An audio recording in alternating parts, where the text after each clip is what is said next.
मंडळी आपल्या आजूबाजूला गणपतीच्या उपासनेनं भारलेलं आणि मंतरलेलं मंत्रजागर, सकाळ संध्याकाळ होणारी आरती, या सगळ्यांनी भारलेलं खूप छान वातावरण सध्या आहे. मंडळी, या गणपतीची उपासना आपण सगळेजण कार्याच्या आरंभी करतो. एकदंताय विद्महे वक्रतुंडाय धीमहि तन्नो दंती प्रचोदयात. एकदंत विघ्नहर्ता अशा आपण गणेशाला विनंती करतो की तू मला प्रेरणा दे, योग्य दिशा दाखव.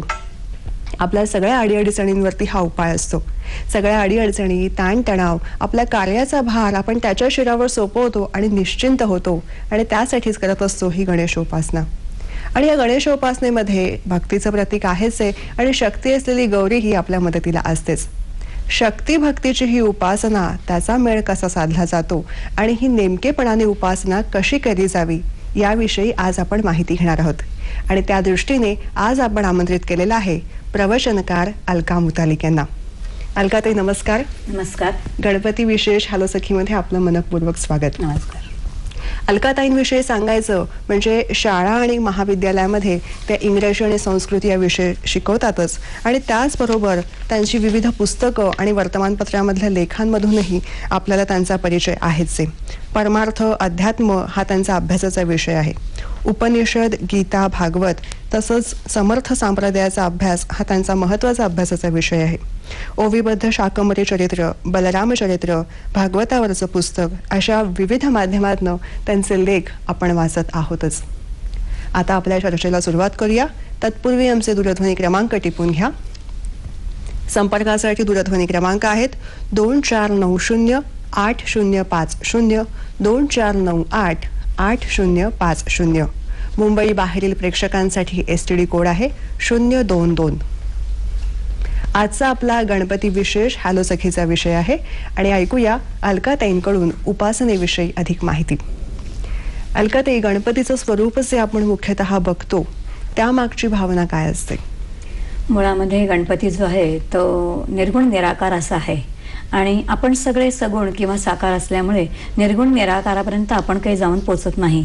आणि त्यासाठी शास्त्रांनी ही जी लावलेली आपली सोय आहे, की सोय म्हणजे सगुणरूपी गणपती जो साकार होऊन मूर्ती रूपाने आपल्याकडे येतो, आणि मग आपण त्याचं पूजन करतो. आणि त्यामुळे हा जो गणपती आहे तो येण्याच्या पाठीमागचा जो उद्देश आहे तो उपासना करणे, किंवा गणपतीचं जे आनंद स्वरूप आहे, स्वानंद स्वरूप असणारा तो, आणि तेच माझंही खरं तर स्वरूप आहे.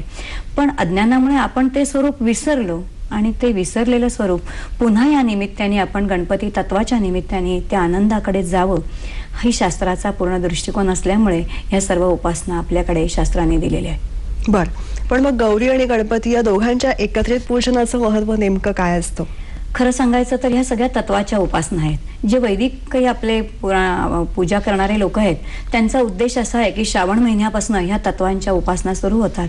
पहिल्यांदी आपण शिवाची उपासना करतो, ती लिंगार्चनाच्या माध्यमातून करतो, म्हणजे पृथ्वी तत्वाची करतो.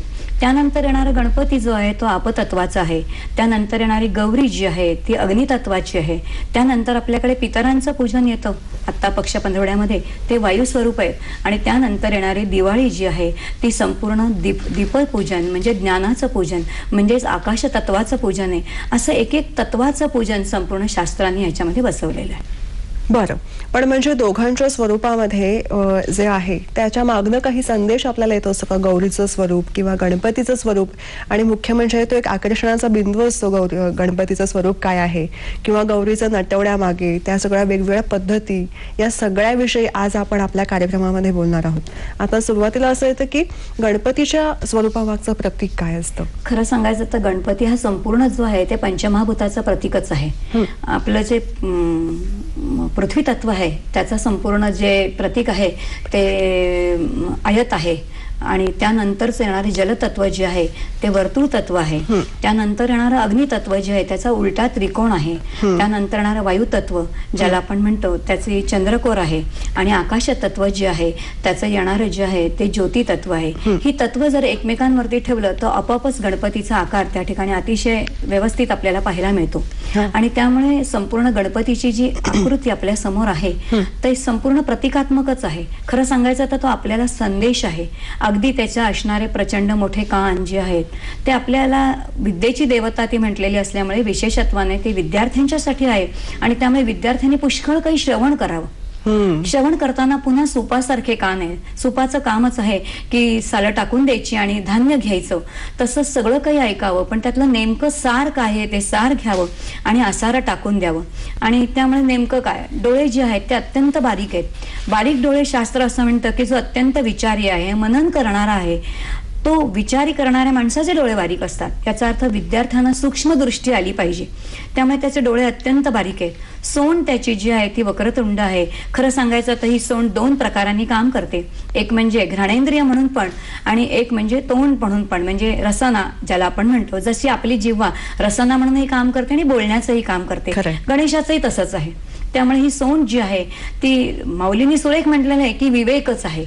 नेमकं काय घ्यावं आणि काय टाकावं हे ती सोंड काम करत असते. म्हणजे अत्यंत लवचिक अशी असणारी पण अत्यंत शक्ती तिच्यामध्ये आहे अशी ती असणारी सोंड आहे की ज्याला विवेकाचं निवड जो आहे हे त्याचं त्या ठिकाणी आहे.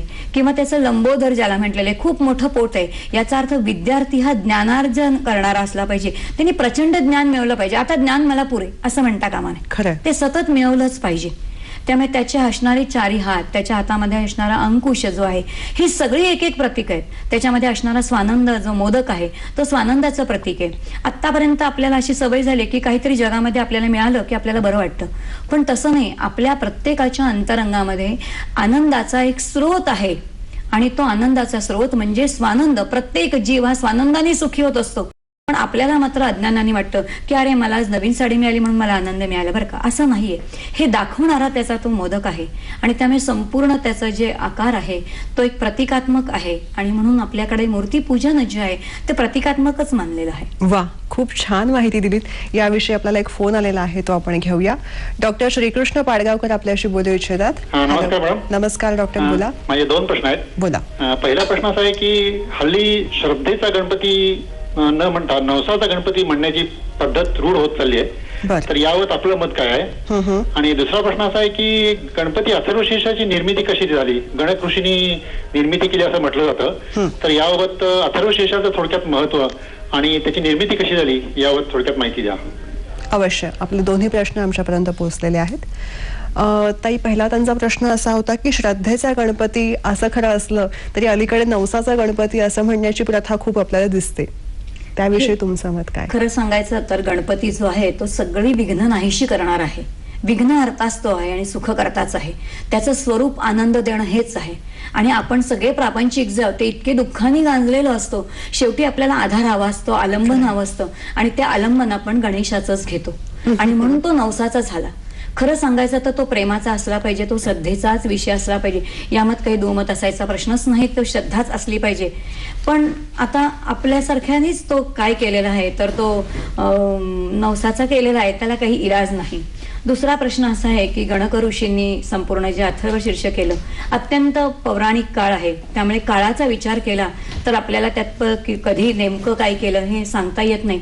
पण हेही निर्विवाद सत्य आहे की गणपतीचं जे संपूर्ण स्वरूप आहे ते अथर्वशीर्षामध्ये दिलेलं आहे आणि गणपतीचे अथर्वशीर्षाचे पाठ हे फार मोठी गणपतीची उपासना आहे. आजही आपण ठिकठिकाणी बघतो की ती 21 वेळा म्हटली जातं, सहस्रावर्तनं केली जातात, लक्षावर्तनं केली जातात. पण ही म्हणण्यापेक्षा सुद्धा, अर्थात हे म्हणण्यामध्ये उपासना घडते, एक कायिक तप आणि वाचिक तप घडतं, पण मानसिक तप मात्र त्या ठिकाणी घडत नाही किंवा विचारांचं तप घडत नाही. विचारांचं तप तेव्हाच जातं कारण ज्या उद्देशाने गणक ऋषींनी तो केलेला आहे.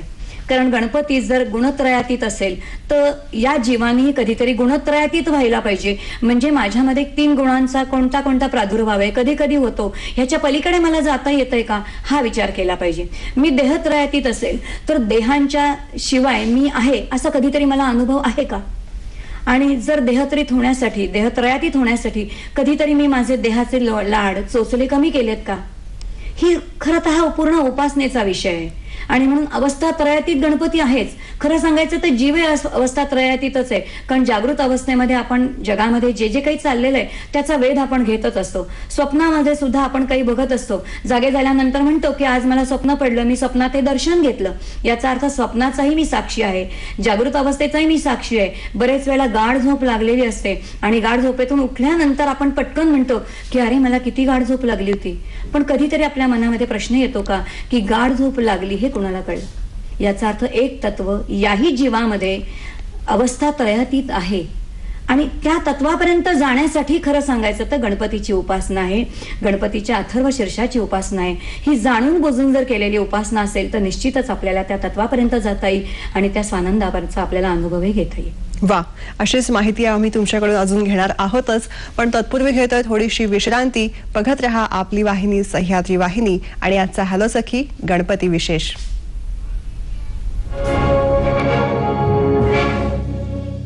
हॅलो ब्रेक नंतर हॅलो सखी गणपती विशेष मध्ये आपलं मनपूर्वक स्वागत. आजचा आपल्या गणपती विशेष मध्ये आपण बोलत आहोत गणेशाची उपासना नेमक्या पद्धतीने कशी करावी, या विघ्नहर्त्याला कोणकोणत्या पद्धतीने कशा स्वरूपामध्ये आपण पूजू शकतो, आणि याविषयी फोन आलेला आहे तो आपण घेऊया. हॅलो हॅलो, नमस्कार, बोला. नमस्कार. तुम्हाला दोघींना म्हणजे दूरदर्शनला गणपतीच्या शुभेच्छा. आपल्याला माझे 2 प्रश्न असे आहेत बोला. की आम्ही म्हणजे गणपती उत्सवाला सुरुवात केल्यानंतर गणेश चतुर्थीला माझ्या आईचा मृत्यू झाला, तर ते आमचे गुरुजी सांगतात की आता काही तुम्ही गणपती वगैरे बसू नका, साहस नाही. हा एक प्रश्न. आणि पारंपरिक पद्धतीने आमच्याकडे अजय वडिलोपाजी सांगतात की गणपतीचं आमच्याकडे काही नाहीच आहे, तर तुम्ही म्हणजे काय असं साधं ठेवायचं, मुद्दाम काय अथर्वशीर्ष म्हणायचं नाही, विशेष चतुर्थी उपवास करायचे नाही वगैरे, असं पारंपरिक पद्धतीने आलं. त्यामुळे आम्ही गणपतीची उपासना साधीच ठेवली. पण आम्हाला अशी आवड वाटते तर कुठे कार्यक्रमाला वगैरे जाता येत नाही आवर्जून, तर मग ते करावे किंवा नाही धार्मिक पद्धतीने. मॅडमने खुलासा केला तो बरोबर. कार्यक्रमाला जाता येत नाही म्हणजे काय म्हणजे ते साहस नाही म्हणून असं. बरं, ओके ओके, आला प्रश्न लक्षामध्ये. त्यांचं म्हणणं प्रश्न लक्षात आला. खरं सांगायचं तर उपजले ते नासे, जे जे निर्माण होणार आहे ते एक दिवस संपणारच आहे. आपण एखादी चांगली घटना झाली तर त्याचा देवाशी संबंध लावत नाही, पण एखादी दुर्घटना झाली तर आपण पटकन कार्यकारणा भाव लावतो. जी कधी ना कधीतरी आपल्यालाही या मृत्यूकडे जायचंच आहे, आणि म्हणूनच आपण सगळे कालावरच्या मध्ये अडकलेले आपण सगळेजण आहोत. तर त्यामुळे मृत्यू झाला ही एक अगदी नैसर्गिक घटना आहे. ती गणपतीच्या निमित्ताने झाली असेल म्हणून गणपती बसू नये असं काही शास्त्र नाहीये. खरं सांगायचं तर त्याचं स्वरूप जे आहे ते संपूर्ण विश्वामध्ये तो व्यापून राहिलेलं आहे. तुम्ही त्याला मूर्तीमध्ये आणलत काय किंवा न आणलत काय, पण जर समजा तुम्हाला वाटत असेल की उपासना करावी, काही ऐकायला जावं, जरूर करायला हरकत नाही. आणि परमेश्वर किंवा देव जो आहे ना तो भीतीचा कधीच विषय नसावा, तो अत्यंत प्रेमाचा विषय असावा, कारण त्याचं स्वरूप जे आहे ते ज्ञानस्वरूप आहे. आणि ज्ञानाने जेव्हा आपण त्याच्या जवळ जातो ना तेव्हा तो आपल्याला आनंद किंवा त्याचं सगळं स्वरूप दाखवतो. त्यामुळे अगदी अर्जवून जायला हरकत नाही, गणपती बसवायलाही हरकत नाही. खरं सांगायचं तो मूर्ती आणली नाही तरी हरकत नाही, आपल्या देवामध्ये गणपती असतोच. पंचायतन पूजन जे आहे त्याच्यामध्ये गणपतीची उपासना आहे, शक्तीची उपासना आहे, शिवाची आहे, विष्णूची आहे आणि सूर्याची सुद्धा किंवा संतांची एखादी आहे. तर त्यामुळे मनामधला असा किंतु काढून टाकावा, आणि ती एक नैसर्गिक घटना जेव्हा आपण बघतो ना तेव्हा आपलं अंतःकरण शांत होतं, आणि मग शांत अंतःकरणाने कुठेही जायला हरकत नाही, गणपतीचं पूजनही करायला हरकत नाही. वा. मिलिंद पाटील ठाण्याहून आपल्याशी बोलू इच्छितात. हॅलो मिलिंद, बोला. हॅलो, बोला. हॅलो, नमस्कार. हॅलो, मी ठाण्यावरून बोलत आहे. नमस्कार. मिलिंद, तुमच्या टीव्हीचा आवाज कमी करता का थोडासा? हा, थांबा 1 मिनिट. हॅलो, बोला. मला मिलिंद, आवाज पोचतोय, सलग प्रश्न विचारा. गणपतीचा उपवास कसा करायचा म्हणजे नेमकेपणाने विचारा. म्हणजे गणपतीच्या दिवसामध्ये म्हणताय का एक उपासना या दृष्टीने विचारताय? गणपतीच्या दिवशी. बर, धन्यवाद. गणपतीच्या दिवशी आपल्याकडे उपवास नाहीच, आणि उपवास हा शब्द जो आहे मुळामध्ये गणपतीची उपासना करण्यासाठी संकष्टीचा उपवास करतात. मागे गणेशोत्सवामध्ये काही विनायकी करतात किंवा काही संकष्टी करतात, तो आपापल्या आवडीचा प्रश्न आहे. पण गणपतीच्या दिवशी काही आपण उपवास करत नाही, आणि मुळामध्ये गणपती ज्या वेळेला अतिशय आनंदाने आपल्याकडे येण्याचा जो दिवस आहे तो उत्साहाचा दिवस आहे. त्या दिवशी देवाचं स्वागत करायचे, घरी गोड पदार्थ करायचे, आणि त्यामुळे एक लक्षात घ्यायचं, उपवास हा शब्द समजून घ्यायचा. उप अधिक वास म्हणजे जवळ बसणे, आणि परमेश्वराच्या जवळ अंतःकरण वृत्तीने बसायचंय, खिचडी खाऊन बसायचं नाही. त्यामुळे उपासाचा अर्थ मनाने परमेश्वराच्या जवळ बसायचं असा आहे. बरं, याच दृष्टीने सलगतेने विचारावं असं वाटतं की बऱ्याचदा ऋषी पंचमी आणि गणेश चतुर्थी एका दिवशी येतो. मग यावेळी असं भावना असते स्त्रियांची विशेषतः की ऋषी पंचमीचा उपास आता अर्धा दिवस, जेव्हा वेळेपासून ऋषी पंचमी चालू होते त्या तिथीपासून, आणि अर्धा दिवस गणेश चतुर्थी म्हणून तसा उपास केला, असं त्यावेळी नेमकं काय करावं? खरं सांगायचं तर आपण जसा प्रसाद कधीच तो निषिद्ध नाही, केव्हाही खावा. तसं घरी गणपती आल्यानंतर जर प्रसाद केला असेल तर ऋषीची भाजी खाल्ली काय आणि काही केली काय. तुकोबारायांचं एक छान वचन याच्या संदर्भामध्ये. तुकोबाराय म्हणतात की राम म्हणे वाट चाली यज्ञ पावलो पावली आणि राम म्हणे ग्रासो ग्रासी तोची जेवीला उपासी.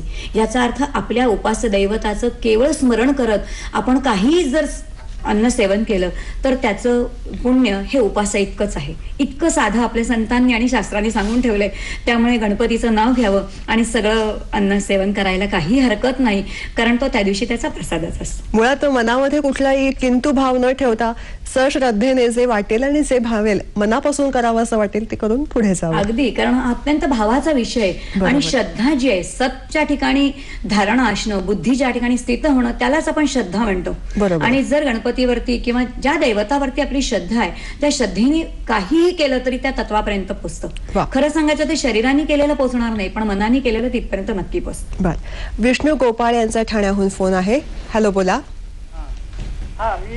मला असं विचारायला हलकत आहे ना की हल्ली गणेश चतुर्थीला बरेचसे लोक धातूच्या मूर्तीचं पूजन करतात. तसं पाहायला गेलं तर पार्थिव मूर्ती गणेशच्या पूजन सांगितलंय पृथ्वीमध्ये, तर ते कितपत योग्य आहे. आणि जर पर्यावरणाच्या दृष्टिकोनातून एक वगैरे ते ठीक आहे, पण शाडूच्या मूर्तीचं पूजन करायला पाहिजे असं मला वाटते. ते बरोबर आहे का, ते त्यांनी सांगावं जरा कृपा करून. धन्यवाद. प्रश्न पोचलाय तुमचा. चांगला प्रश्न आहे. खरं सांगायचं तर शाडूचं करावं किंवा मातीचं करावं असं आहे, पण खरंच शाडू आणि माती आता आपल्याला उपलब्ध नाहीये. कारण का आता पृथ्वी तत्व सुद्धा मानवाने इतकी वापरलेली आहेत की ती हळूहळू कमी व्हायला लागलेली आहेत. कुठेतरी कालाय तस्मै नमः, काळाप्रमाणे आपण बदलायला पाहिजे. शेवटी जी आपण मूर्ती मातीची आणतो त्याच्यामध्ये आपण पूजन करतो आणि पूजन केल्यानंतर प्राणप्रतिष्ठा करतो गुरुजींना बोलवून. त्यावेळेला आपली प्राणशक्ती आपण मूर्तीमध्ये सुप्रतिष्ठित करत असतो. मग तीच जर आपल्याला धातूच्या मूर्तीमध्ये करता येत असेल तर त्यामध्ये गैर काहीच नाहीये. कारण कोणताही मूर्तिकार, मग ती मातीची असो किंवा धातूची असो, तो ज्यावेळेला मूर्ती बनवतोय त्यावेळेला त्याचा तो व्यवसाय आहे. पण ती मूर्ती ज्यावेळेला माझ्याकडे येते तेव्हा त्याच्यामध्ये दैवत्व येतो आणि हे दैवत्व आपण घालणं म्हणजे माझी प्राणशक्ती तिथे सुप्रतिष्ठित करणं. त्यामुळे कोणत्याही मूर्तीमध्ये आपण करू शकतो. आपल्यामध्ये काहीतरी एक चुकीची एक समजूत आहे की पूर्वी मातीची आहे, असं नाहीये. अगदी आता सुद्धा आपण करायला हरकत नाही, काळाप्रमाणे बदलायला हरकत नाही. आणि खरं सांगायचं तर गुरुजी पूजन म्हणून जे करतात ते सुपारीचंच करतात आणि त्या सुपारीचं विसर्जन मातीमध्ये किंवा तुळशीमध्ये अतिशय चांगल्या पद्धतीने होऊ शकतं.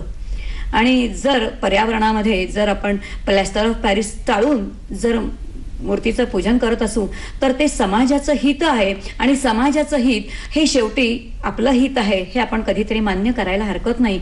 आणि त्यामुळे धातूंच्या मूर्तींचं पूजन करणं अगदी योग्य आहे. अगदी गुरुजी सुद्धा सध्या ते मान्य करतात.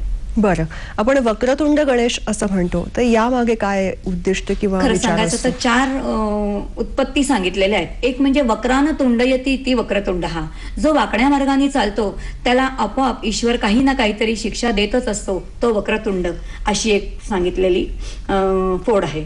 दुसरं वक्रतुंड म्हणजे ज्याला गजाचं मस्तक लावलेलं आहे. ही सगळ्यांना कथा आपल्याला माहिती आहे की पार्वतीने आपल्या मलाचा गणपती बनवला आणि मग त्याला ती स्नानाला गेलेली असताना शिव आले, त्यांनी मस्तक उडवलं आणि मग त्या ठिकाणी गजचं मस्तक लावलं गेलं म्हणून तो वक्रतुंड झाला. याविषयी बोलूया, पण तुमच्या परवानगीने एक STD आला सोलापूरचा, तो आपण घेऊया. ठीक आहे. दिलीप गोरे यांचा सोलापूरहून फोन आहे. हॅलो दिलीप, बोला. हॅलो, बोला. अलकाताई. हॅलो अलकाताई. नमस्कार, बोला. नमस्कार. नमस्कार. नमस्कार. तुमचा आवाज पोहोचतोय दिलीप आमच्यापर्यंत. मला एक प्रश्न विचार वाटतोय. बोला.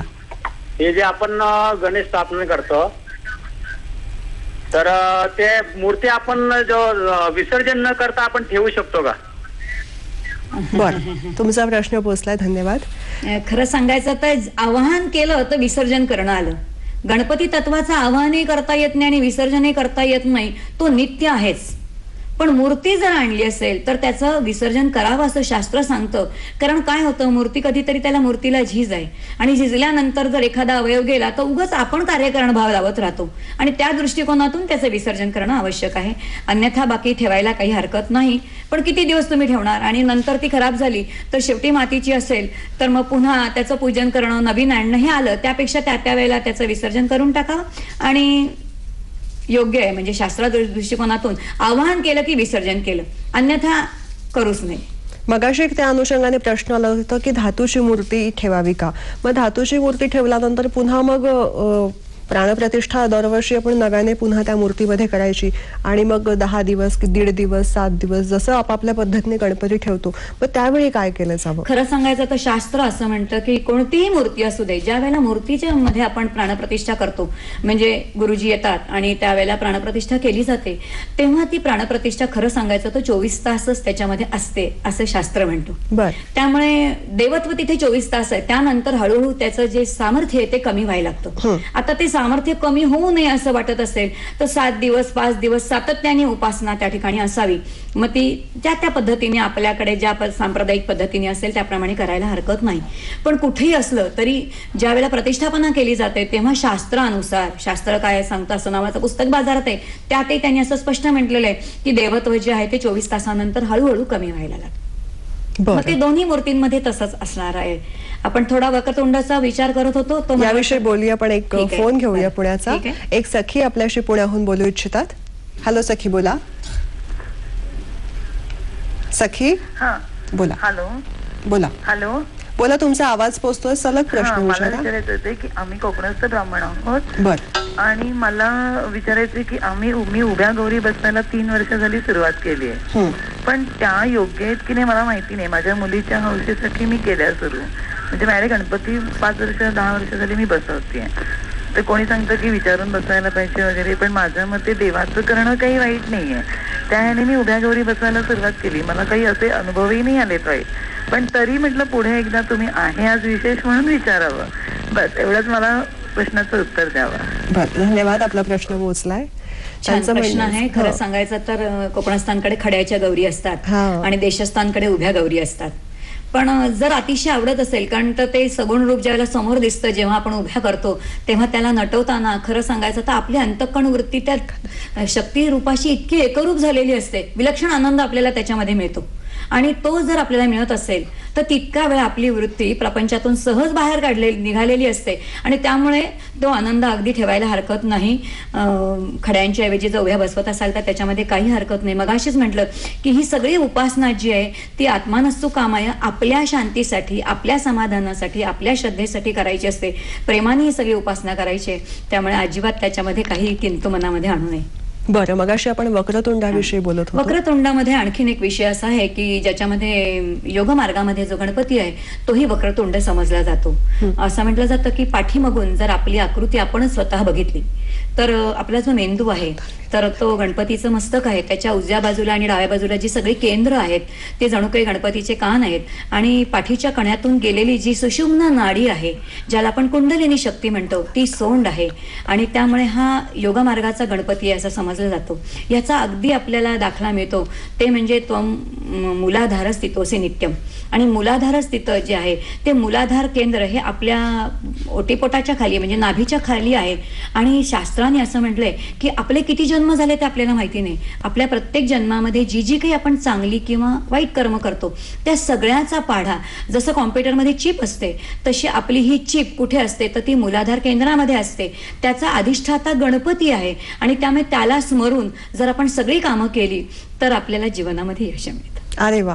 त्याच अनुषंगाने एक थोडक्यात असं विचारावं असं वाटतं की एकादशमीचं महत्व काय आहे गणेश चतुर्थीच्या वेळी. एकादशणी ही जी पूजा केली म्हणजे गणपतीच्या अथर्वशीर्षाचं पूजनच आहे ना ते. म्हणजे गणपतीचं संपूर्ण सगुण रूपाचं वर्णन आहे आणि सगुणातून निर्गुणाचा तो निर्देश आहे. आणि म्हणून सगुणाचे आधारे निर्गुण पावी जे निर्धारे, सारा विचारे संत संगे. शास्त्राचा जेव्हा आपण आधार करतो तेव्हा या सगुणातून निर्गुणापर्यंत सहज कसं जायचं हे आपल्याला कळतं. आणि म्हणून ही एकादशनी जी आहे त्या एकादशनीच्या वेळेला गणपती अथर्वशीर्षाचंच पठण केलं जातं. खरंय. रमण देशमुख यांचा फोन आहे. हॅलो रमण, बोला. हॅलो, बोला. हा हॅलो, बोला. एक चांगला कार्यक्रम आयोजित केल्याबद्दल दूरदर्शनला धन्यवाद.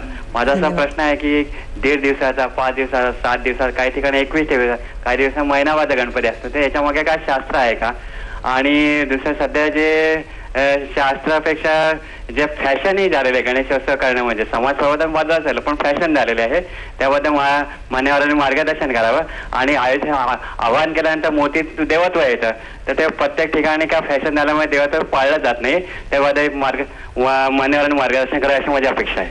वा, तुमचा प्रश्न पोचलेला आहे रमण. तुमच्या प्रश्नाला आपण उत्तर देतोच आहोत, पण तत्पूर्वी आपण घेतोय थोडीशी विश्रांती. बघत राहा हॅलो सखी.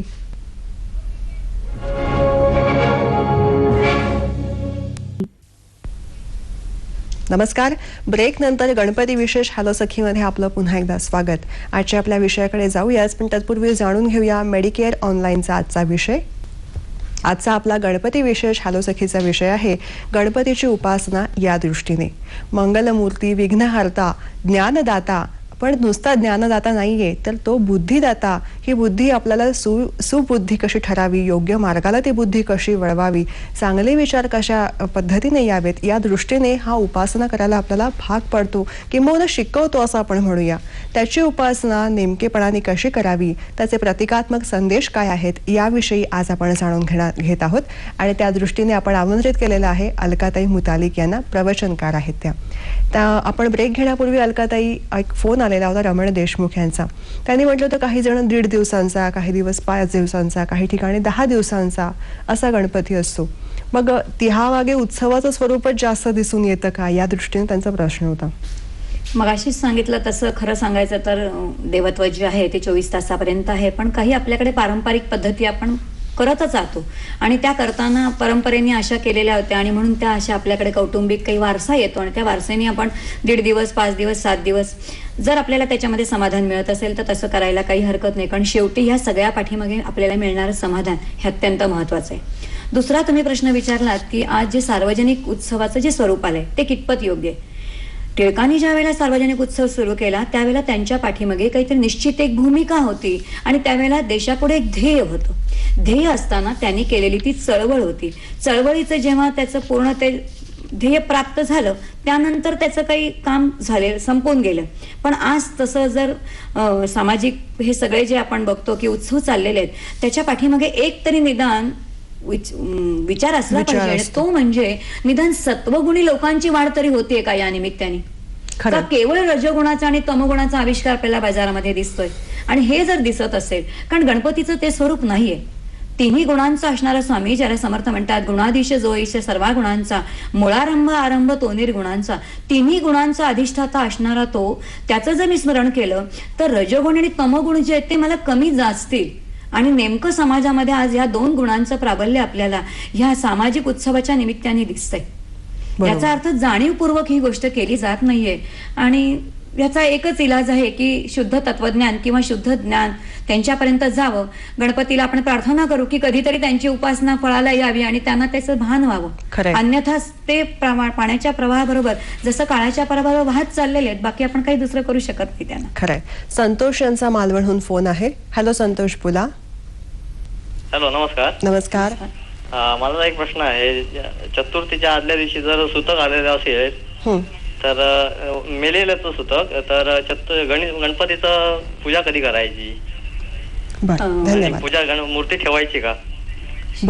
शास्त्र काय सांगतं अशा पुस्तकामध्ये एक छान प्रश्न असाच त्यांनी दिलेला आहे. त्याने असं म्हटलेलं आहे की जर आपल्याकडे गणपती आणण्याची पद्धत असेल आणि असा काही कोणाचा मृत्यू झाला असेल तर आपल्या दूरच्या नातेवाईकांकडनं गणपती आणावा, त्याची प्राणप्रतिष्ठा करावी, त्याची आरती करावी, नैवेद्य दाखवावा आणि ताबडतोब त्याची बोळवण करावी, म्हणजे त्याचं त्याच वेळेला विसर्जनही करावं. त्याच अनुषंगाने अजून एक प्रश्न येतो की दरवर्षी बऱ्याच ठिकाणी अशी पद्धत असते की गणपतीची यावर्षी जेवढी मूर्ती आहे त्याच्यापेक्षा 2 इंच का होईना वाढीव आणायची. मग हळूहळू याला काही मर्यादा राहत नाहीत या गोष्टींना. तर गणपतीच्या मूर्तीची उंची वाढवावी या दृष्टिकोनातनं काय तुमचं म्हणणं आहे? खरं सांगायचं तर गणपतीच्या मूर्तीची उंची वाढवण्यापेक्षा गणपतीच्या उपासनेची आपली विचाराची उंची वाढवावी हे खरं ते महत्वाचं आहे, पण ते आपल्याला परवडत नाही म्हणून आपण मूर्ती वाढवण्याच्या मागे लागतो. गणपतीचं स्वरूप काय आहे ते समजून घ्यावं आणि स्वरूप समजून त्याची जर उपासना केली तर ह्या सगळ्या ज्या गोष्टी आहेत, कारण शेवटी त्या निमित्ताने आपण त्या तत्वाशी एकरूप होत असतो. आपण कधीतरी खरंच गणपती हे तत्व आहे आणि हे नित्य आहे, संपूर्ण विश्वामध्ये व्यापून राहिलेलं आहे, ह्या भूमिकेवरती एकदा आरूढ झालो तर मला वाटतं की सगळीकडे आपल्याला त्याची दर्शनाची सोय होऊन जाईल. पण ते आपल्याला पटत नाही, परवडत नाही आणि म्हणून मग उंचीची मूर्ती आणणं परवडतं. शेवटी आपण जे परवडतं ते करतो, कारण व्यवहारामध्ये आपण बघतो की उपासाला चहा चालतो. 150-200 वर्षापूर्वीचा चहा कसा काय चालतो, पूर्वी आपल्याकडे चहा नव्हता, याचा अर्थ जे लागतं तसं चालतं. म्हणून उपासनाही शेवटी आपण परवडते तशी करतो आणि म्हणून ही उंची वाढवतो. उंची वाढवायची काही खरं गरज नाही. बर, सुजाता पाध्ये यांचा ठाण्याहून फोन आहे. हॅलो सुजाता, बोला. सुजाता, हॅलो, बोला. हा, मी सुजाता उपाध्ये बोलतेय. बर, असं विचारायचं की गौरी वगैरे आणतात त्यावेळेला अडचण असते आपली, नेहमी म्हणजे प्रॉब्लेम येतो आपला मासिक ह्याचा स्त्रियांना. तर अशा वेळेला काय करायचं? म्हणजे मग आमच्या परंपराने चालू असलेलं आपण मग बंद करतो, मग आपल्याला म्हणजे असं हे होतं की आपण चुकतोय की काय वगैरे असं वाटतं. आणि एखाद्या वेळेस बंद करायचं की चालू ठेवायचं, असं म्हणजे कसं काय करायचं जरा सांगितलं तर बरं. प्रश्न पोचलाय आपला, धन्यवाद. मासिक धर्माच्या वेळी पूजन कशा पद्धतीने करावं? मासिक धर्माच्या वेळेला आपल्याकडे शास्त्राने तर निषिद्ध मानलेलं आहे की करू नये असं म्हटलेलं आहे. आणि त्यासाठी आपणच गेलं पाहिजे असं नाही. आपले नातेवाईक असतात, शेजारची लोक असतात, अतिशय आवडीने येतात, करतात. त्यांना एखाद्या मैत्रिणीला सांगावं की बाई तू माझ्याकडे गौर आणून बसव. कारण आपल्याला सगळ्यांना हे येणाऱ्या अडचणी आहेत. म्हणजे आमच्याही घरी गौरी गणपती असताना आपल्याला ह्या अडचणी येतात आणि त्यावेळेला आपले नातेवाईक आपल्या मदतीला येतात, शेजारी येतात, त्यांच्याकडून गौरी आणून घ्याव्यात, छानपर्यंत बसवून घ्याव्यात आणि पूजन करून घ्यावं. म्हणजे हुरहुर वाटणार नाही. आणि जर आपल्या मनाची इतकी तयारी असेल की बाबा नाही, मला अडचण आहे, मला शक्यच नाहीये, तर अनन्य भावे शरण जावं आणि आणू नये. पण इतकी मनाची तयारी आपली होत नाही आणि म्हणून मग कोणाकडे तरी बसवून घ्यावं. ही चांगली सोय आहे. आपल्या नातेवाईकांकडनं गौरी आणून घ्यावीत आणि त्यांच्याकडून पूजन करून घ्यावं. मगाशी गणपती तत्वरूपाबद्दल आपण म्हणत होतात, त्याचं व्यापक विश्वरूप तत्वरूप काय आहे? मला वाटतं ह्या काही आकृत्याही त्या संदर्भात आपल्याला. मुद्दाम खरं सांगायचं तर एक गंमत अशी आहे की शिवपार्वतीच्या विवाहामध्ये सुद्धा गणेशाचं पूजन केलं गेलं. असा प्रश्न येतो, असा एक सवाल लावणी जबाब मध्ये विचारला गेला होता आणि त्यावेळेला त्यांनी सांगितलं की ते गणपतीचं जे पूजन झालं ते तत्वरूपाने पूजन झालं. म्हणजे ओंकार हे गणपतीचं स्वरूप आहे, ज्या ओंकारातून संपूर्ण विश्वाची उत्पत्ती झाली. आणि असा व्यापक असणारा तो असल्यामुळे त्याचं जे स्वरूप आहे संपूर्ण विश्वच ओंकार स्वरूप आहे. कसं आहे तर थोडंसं आकृत्यांच्या माध्यमातून दाखवते. असं म्हटलं जातं की विश्व जे पंचभौतिक आहे आणि त्याच्यामध्ये 3 गुण, म्हणजे 3 गुणांचं, म्हणजे ज्याला आपण रजतम आणि सत्व म्हणतो, या 3 गुणांची 3 इंद्रिय आपल्या जी अंतःकरण म्हणजे सूक्ष्म आहेत, ज्याला आपण मन, बुद्धी आणि अहंकार म्हणतो, ह्या 8 तत्वांनी मिळून संपूर्ण विश्व बनलेलं आहे. म्हणजे चेतन ज्याला आपण म्हणतो, सजीव सृष्टी आणि निर्जीव पंचभौतिक जे ती जड आहे, त्याचं संपूर्ण कसा एक विश्वाधार, संपूर्ण हा ओंकारातून विश्व कसं निर्माण झालं त्याचं थोड्या आकृत्या दाखवते. म्हणजे लक्षात येईल, हा जो ओंकार आहे लक्षात येत असेल की हे 8 असं आपण बघूया. या 8 म्हणजे पंचमहाभूतांच्या या सगळ्या आकृत्या आहेत आणि हे 3 म्हणजे ज्याला आपण अहंकार, मन आणि बुद्धी मिळतो, त्याच्याने हा संपूर्ण ओंकार बनलेला आहे. तुमच्या लक्षात येईल. आता त्याच 8 तत्वांनी हा श्री तयार झालेला आहे, तेही लक्षात येईल. त्यानंतर आपल्या लक्षात येईल की सगळे म्हणजे अक्षर जी आहेत, आकडे ज्याला आपण म्हणतो 1, 2, 3, 4 ज्याला आपण म्हणतो, हे सगळे जे आहेत हेही सगळे त्या ओंकारातूनच म्हणजे त्याच आकृतीतून निर्माण झालेले आहेत. त्यानंतर आपण बघितलं तर हे सगळे आपले जे मुळाक्षर आहेत अ पासून ज्ञ पर्यंत, त्या सगळ्यामध्ये ह्या ओंकाराच्या सगळ्या मात्रा दिसतात. हे बघा, हे सगळे आपण बघितलं तर ही मुळाक्षर आहेत. या मुळाक्षरातून आपल्या लक्षात येईल की हे क, ख, ग, घ हे सगळं आहे. आणि त्याचबरोबर आपण 1 मिनिट हे एक मुळाक्षर एकदा शांतपणे दाखवून घेऊ. आणि पहिल्यापासून हे सगळे क, ख, ग, घ आहे. याविषयी आपण काय सांगत होतो? ही सगळी जी आहे ते ही ओंकाराच्या ज्या मात्रा आहेत, या ज्या 8 छोट्या छोट्या भाग आहेत त्याच्यातूनच बनलेली सगळी आहेत. म्हणजे ही सगळं संपूर्ण हा जो दृश्य ज्याला आपण म्हणतो, हे सगळं गणपतीचं व्यक्त रूप आहे. आणि व्यक्त गणपतीचं रूप आहे म्हणजे साकार रूप आहे आणि मूळचा तो निराकार आहे. बरोबर. आणि त्यांनीच हे सगळं बनलेलं आहे. म्हणजे संपूर्ण मानव सृष्टी पण त्याच्यामध्ये आहे की पशु, पक्षी या सगळ्यामध्ये याच मात्रांनी संपूर्ण बनलेलं आहे. आणि म्हणून हे सगळं सूक्ष्म रूप जे आहे ते गणेश तत्वाचंच आहे. आणि गणेश तत्व म्हणजेच ओंकाराचं आहे. आणि ओंकाराची साधना ही आपल्याकडे अगदी श्रेष्ठ मानलेली आहे. म्हणून वैदिक काळामध्ये आपण अगदी पूर्वीच्या काळी बघितली तर ती ओंकाराची साधना होती. आणि ही ओंकार जो आहे तो गणपत्य संप्रदाय जो आहे तो संपूर्ण ओंकाराची साधनाच मान्य करतो. याविषयी आपण सांगत होतो. ही सगळी मूळ अक्षरच आहेत. हे फ, ब, भ, म ही सगळी अक्षर आहेत. ह्याच्या पुढे बघितलं तर इथे मनुष्य योनी आहे, लक्षात येईल. म्हणजे हे मस्तक आहे त्याचं, हे दोन्ही हात आहेत, हे शरीर आहे, ही मनुष्य योनी आहे, ज्याला आपण जरायुज. पुन्हा एकदा याविषयी सांगूया प्रेक्षकांना. संपूर्ण गणपती जो आहे तो सूक्ष्म जो तत्वरूपाने आहे तो कशा बनलेला आहे, तर त्यांनीच मनुष्य योनी बनलेली आहे. पशु योनी जी आहे म्हणजे ज्याला आपण म्हणतो अंड्यातून जन्माला येणारे, मातेच्या पोटातून जन्माला येणारे, जमिनीतून वरतून येणारे किंवा घामावरती वगैरे येणारे, असे हे जे 4 जन्माचे जे प्रकार सांगितले जातात हे सगळेच्या सगळे ओंकारातूनच निर्माण झालेले आहेत. आणि त्याच मात्रा या सगळ्या आपल्याला या ठिकाणी दिसत आहेत. ही मानवाची म्हणजे ओंकाराची जी आहे ती प्रतिकृती आहे, ही पशुची प्रतिकृती आहे. पुढे पर्वत, नद्या, ज्याला आपण जड म्हणतो म्हणजे अचेतन, ज्याला निर्जीव म्हणतो, तेही त्या ठिकाणी आहे. आणि म्हणून गणपती जो आहे तो केवळ एका मूर्तीमध्ये इतका तो शांत नाहीये किंवा छोटा नाहीये, संपूर्ण विश्वामध्ये तो व्यापून राहिलेला आहे आणि विश्वव्यापी तो आहे. आणि विश्वव्यापी असणारा, खरं सांगायचं तर त्याचं नाव गजमुख आहे. या गजमुख शब्दाचाच एक सुंदर फोड अशी म्हटली. गज याचा अर्थ 8 दिशांना बघणारा, आणि ज्याची मुख 8 दिशांनी म्हणजे सर्वत्र जे काही चाललंय जो बघू शकण्याचं सामर्थ्य ज्याचं आहे, असा ज्ञानस्वरूप असणारा तो गजमुख. याविषयी आपण बोलूयास, पण तत्पूर्वी विष्णू गरुड यांचा फोन आहे. हॅलो विष्णूजी, बोला. बोला. हॅलो, मला मुख्य जे अतिथी आहेत त्यांना प्रश्न विचारायचा आहे. गणेशापासून ज्ञान आपल्याला कुठलं मिळतं आणि गणेश भक्तीमध्ये कोणता संदेश नेहमी तो आपल्याला मिळत असतो पण आपल्याला माहित नाही? बरं, त्यांचा प्रश्न आहे गणेश भक्तीतनं कोणता संदेश नेमकेपणाने मिळतो? गणेश भक्तीतून त्यांनी ज्ञान कोणत्या प्रकारचं विचार मिळतं असं मला वाटतं तुम्ही विचारलेलं आहे. खरं सांगायचं तर गणेश हा ज्ञानस्वरूपच आहे.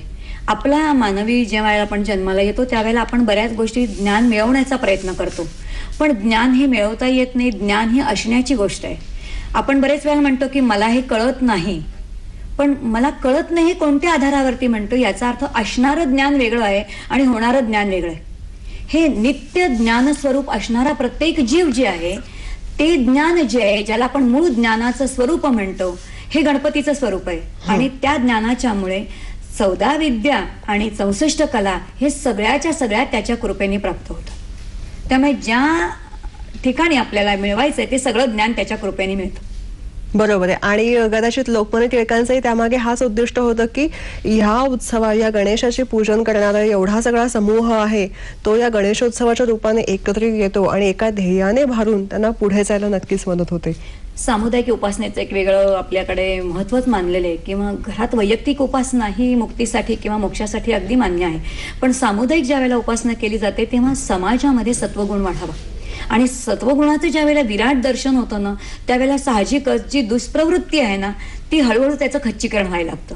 आणि बरेच वेळेला आपण आज बघतोय की दुष्प्रवृत्तीची लोक एकत्र येत आहेत, तमोगुणाची लोक एकत्र येत आहेत, पण सत्प्रवृत्तीची 2 माणसं एकत्र येणं फार अवघड झालेलं आहे. आणि म्हणून उद्देश एवढाच आहे की या उपासनेच्या निमित्ताने काही सत्प्रवृत्तीच्या लोकांनी एकत्र यावं आणि विराट दर्शन त्याचंही एक व्हावं. वा. वर्षा देवधर यांचा आपल्याला फोन आहे मुलुंडहून. वर्षा, बोला. नमस्कार अलकाताई. नमस्कार. मला तुम्हाला एक प्रश्न विचारायचा आहे की आपण गणपती बरोबर ज्या रुद्धी सिद्धी गौरी ज्या आणतो त्या रुद्धी सिद्धी त्यांच्या पत्नी म्हणून आणतो का आपण, म्हणजे गौरी आणण्यामागचं प्रयोजन काय? कारण गौरी आहे गणपती, पार्वतीचं पण एक नाव आहे, तर आपण 2 गौरी आणतो तर त्या रुद्धी सिद्धी म्हणून आणतो का त्यांच्या भगिनी माहेरवचनी म्हणून आणतो? बरं, तुमचा प्रश्न पोहोचलेला आहे, पण आपण घेतोय थोडीशी विश्रांती. बघत रहा आपली वाहिनी, सह्याद्री वाहिनी आणि आजचा हॅलो सखी गणपती विशेष.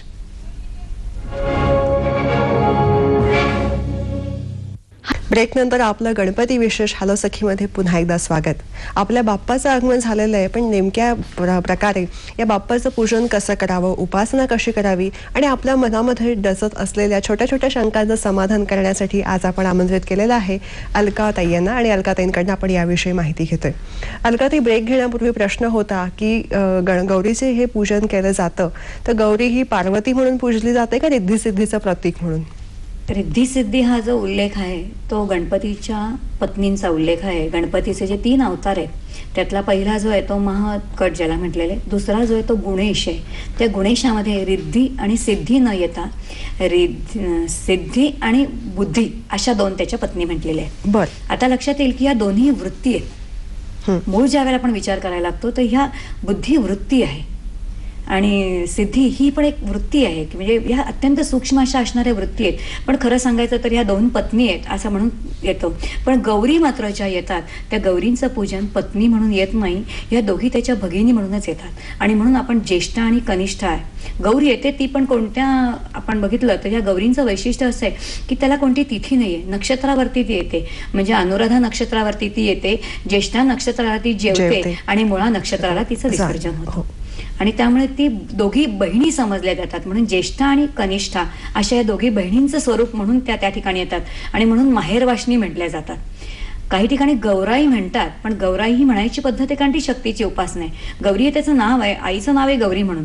पण उपासना म्हणून ज्या वेळेला दोन्ही गौरी येतात त्या त्याच्या पत्नी म्हणून येत नाहीत, तर त्या बहिणी म्हणून येतात असाच त्यांचा उल्लेख आहे. त्यांनी म्हटलं की भगिनी म्हणून येतात का आई म्हणून? भगिनी म्हणून येतात असं आपण त्यांना सांगायला. त्यामुळे पत्नी म्हणून नाही, पण रिद्धी सिद्धी म्हणून जेव्हा आपण उल्लेख करतो तेव्हा त्या ज्या आहेत त्या पत्नी म्हणून आहेत.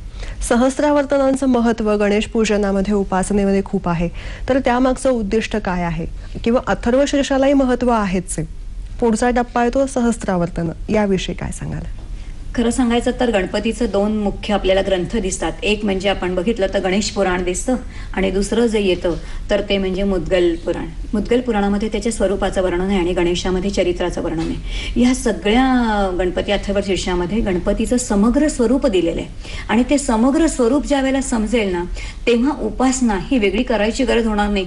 संपूर्ण जीवन ही एक उपासना होणं आवश्यक आहे. आणि संपूर्ण जीवन ज्या वेळेला उपासना होईल त्यावेळेला गणपती हा आनंददाता आहे, तो ज्ञानस्वरूप आहे. आणि तसाच जीव सुद्धा असेल तर तोही आनंद स्वरूप आहे. आणि म्हणून मग वेगळी उपासना राहणार नाही, सगळं जीवन उपासना स्वरूप होणं हे आवश्यक आहे. आणि त्या टप्प्यापर्यंत जाण्यासाठी गणपती अथर्व शीर्षाची संपूर्ण उपासना आहे. वा, अगदी थोडक्यामध्ये असं विचारावं असं वाटतं, ओम गम गणपतये नमः या गणपती मंत्राला सुद्धा खूप महत्व आहे. त्याचा नेमका अर्थ काय असतो? ओम गम गणपतये नमः. गम गणपतीचा त्याचा ते गकार जो आहे तर त्याचं ते बीजमंत्रच आहे. आणि गणपती जो आहे या गणपतीच्या कोणताही मंत्र म्हटल्यानंतर मननेन त्रायते इति मंत्र हा, ज्याचं मनन केलं तर हा भवसागर तरून जाता येतो. आणि म्हणून त्याचं चिंतन करावं लागतं. चिंतन करताना लक्षात येतं की ओंकार जो आहे तो निर्गुण स्वरूप गणपती आहे. गम गणपती जो आहे तो करविता म्हणजे ईश्वर स्वरूप आहे. आणि नमः जो आहे तो सगुण साकार आहे. म्हणजे गणपतीचं एक रूप सगुण साकार आहे, एक सगुण निराकार ईश्वर रूप आहे आणि एक निर्गुण निराकार आहे. अशा 3 टप्प्यात हळूहळू गणपतीची उपासना करत म्हणजे स्थूलापासून सूक्ष्मापर्यंत उपासना करत करत त्या तत्वापर्यंत जाणं. आणि गतिमानता संपूर्ण. आणि गतिमानता कुठे तर मोक्षापर्यंत गतिमानता आहे. आणि म्हणून गम गणपतये नमः, गणपतीच्या साह्याने मोक्षापर्यंत जाणं असा ह्या मंत्राचा अर्थ. शक्ती आणि भक्तीची ही एकत्रित उपासना आहे असं आपण म्हणू शकतो, नाही का? हो ना, नक्कीच. आणि शक्ती खरं सांगायचं तर शक्तीशिवाय आपल्याला भक्ती करताच येत नाही. कारण निर्गुण निराकाराची उपासना करता येत नाही आणि त्यासाठी शक्ती स्वरूप करावं लागतं आणि शक्ती स्वीकारावी लागते. आणि शक्ती स्वीकारल्यानंतर भक्ती जी आहे ती भक्ती खरं सांगायचं तर फार अवघड आहे. कारण भक्ती करण्यासाठी प्रेम असावं लागतं, भक्तीमध्ये व्यापकता असावी लागते, भक्तीमध्ये समर्पितता असावी लागते. ह्या सगळ्या गोष्टी प्रेमाने येतात. आणि जर परमेश्वरावरती आपलं खरंच प्रेम असेल तर ह्या गोष्टी करणं सहज शक्य होतं. आणि मला वाटतं गणपतीची कृपा झाली तर ह्या सगळ्या गोष्टी होतात. म्हणून गणपती हा अत्यंत प्रेमाचा विषय असावा आणि प्रेमाने त्याची उपासना केली तर आपोआप पुढचा मार्ग जो आहे तो आपल्याला खुला होईल. बरोबर.